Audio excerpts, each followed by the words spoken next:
que el título no les ponga a la defensiva.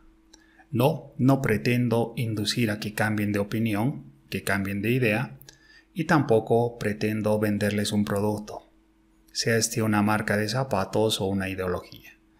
Que de eso se ocupen otros.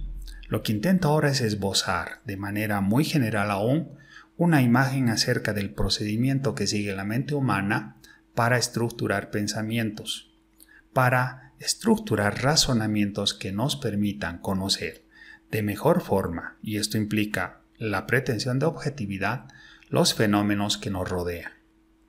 Estamos hablando entonces de un procedimiento cognitivo racional, un procedimiento para conocer de forma racional el mundo.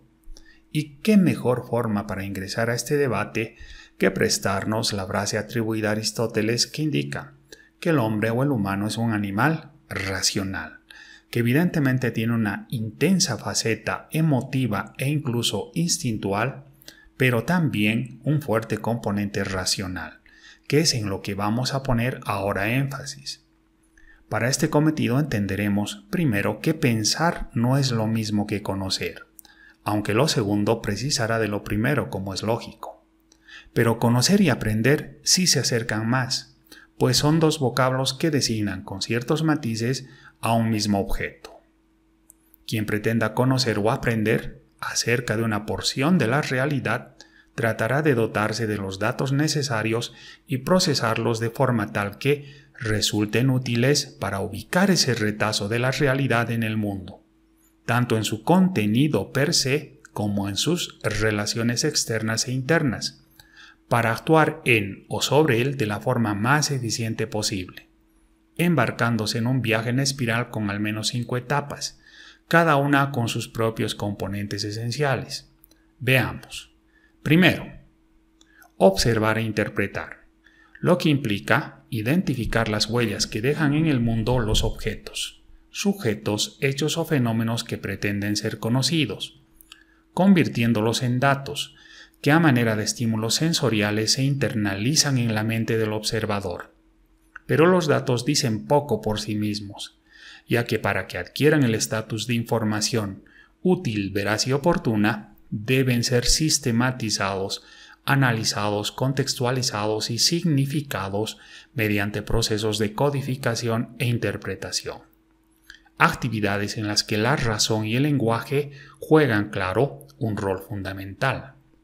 Luego llega el momento de dudar e interrogar. Una vez que la información de base ha sido estructurada, llega el momento de la problematización, lo que implica no solo identificar un hecho disfuncional en el mundo material, sino cuestionarse sobre sus posibles causas, es decir, enunciar preguntas y perfilar, aún de manera provisional, las hipótesis explicativas que se consideren más plausibles, en tanto proposiciones transitorias de respuesta, lógicamente construidas, informadas y probables. Con ello, pasamos al punto 3. Explicar y responder. En este punto, si la información de base con la que se cuente hasta ese momento resulta suficiente, se estará en condiciones de confirmar o negar, total o parcialmente, el planteamiento hipotético antes generado. De no ser así, no nos quedará otra que volver a las fuentes a por más información. En este punto, el observador se enfoca en la explicación de las formas, tiempos e intensidades con las que los componentes del complejo problemático y su par hipotético, es decir, las variables, se relacionan y modifican entre sí, dando de esta forma respuesta a los cuestionamientos inicialmente enunciados. Con esto pasaremos a la siguiente etapa y última: conocer y enseñar.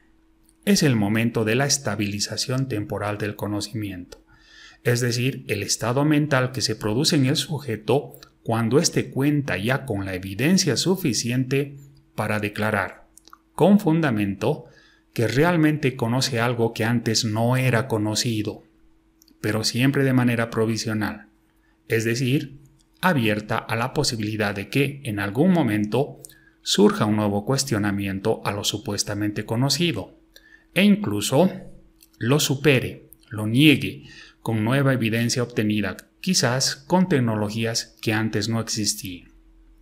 Es precisamente por ello que en su momento expresamos que se trata de un proceso en espiral, pues admite la idea de volver al principio, pero en espacios y circunstancias mutadas, siempre hacia más y mejor, al menos como una pretensión permanente en este sentido, ya que se entiende que la ciencia responde a un proceso acumulativo.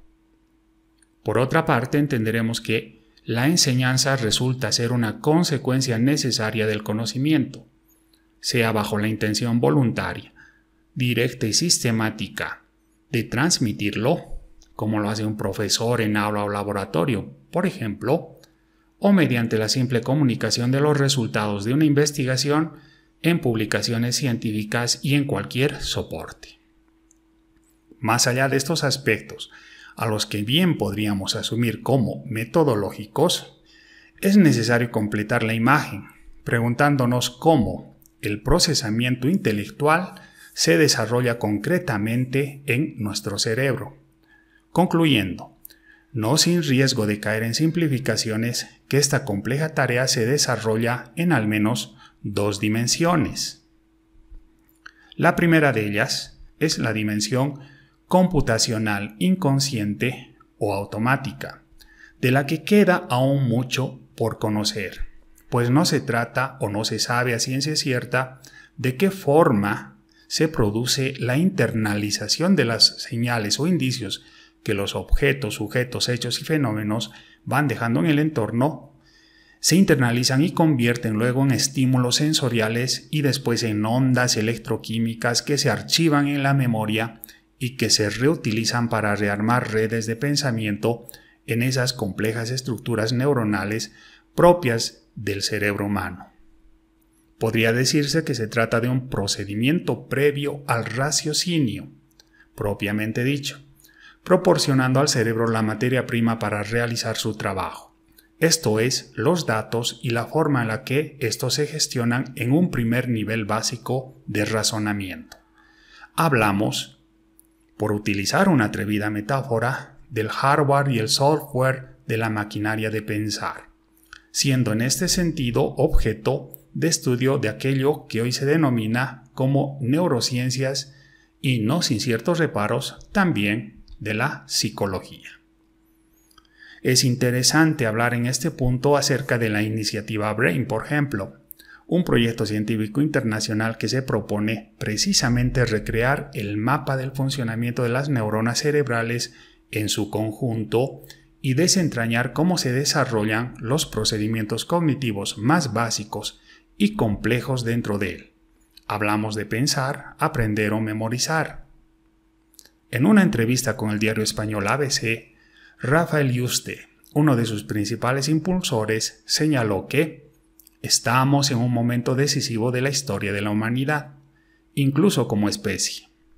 Lo que podemos hacer con un ratón hoy, lo haremos en 10 años con personas. Registrar la actividad cerebral ya es factible. Y pronto también podremos influir en esa actividad e incluso cambiarla. Eso nos va a llevar al mejoramiento mental y cognitivo de la especie humana. Es inevitable. En unos años utilizaremos interfaces cerebro-computadora que nos permitirán escribir con el pensamiento, conectarnos a Internet directamente, entre otras cosas.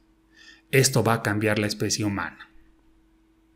Será el tiempo el que dilucide los alcances de esta iniciativa, que sin duda genera amplias expectativas, tanto para el tratamiento de enfermedades neurológicas como para el mejoramiento de la fisiología cerebral y el incremento de las capacidades intelectuales, además de abrir las puertas a una probable reproducción cibernética del cerebro humano, lo que implicaría un avance enorme en lo que hasta ahora se entiende como inteligencia artificial. Esto involucrará sin duda el acompañamiento de un amplio y necesario debate ético y que será sin duda de alcance global. Pues es mucho lo que queda por aprender sobre esta dimensión, aunque ya hay notables avances como hemos visto.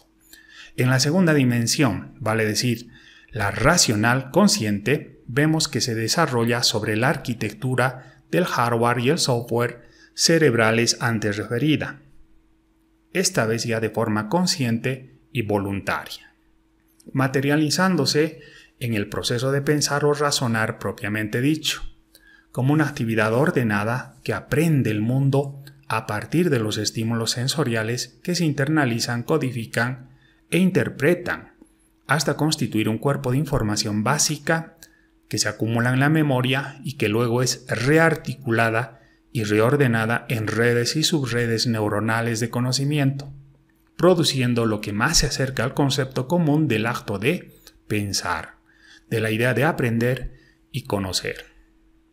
Al ser consciente y voluntaria, esta dimensión de la tarea de razonar se constituye, como antes dijimos, en una destreza humana que puede ser, en alguna medida, optimizada mediante el uso de herramientas y métodos apropiados, de las que el investigador puede dotarse a sí mismo, para emprender de mejor forma la tarea de entender lo que le rodea, destacando entre ello dos líneas de pensamiento, dos grandes líneas de pensamiento.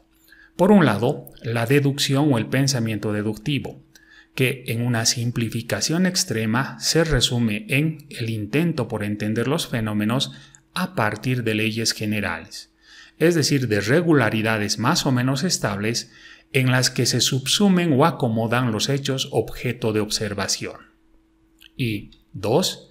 El pensamiento deductivo, que opera en sentido contrario, describiendo y explicando los fenómenos que a partir de casos concretos acumulan un cuerpo de información que, eventualmente, podría coadyuvar a descubrir ciertas generalidades, aunque siempre en un marco meramente probabilístico.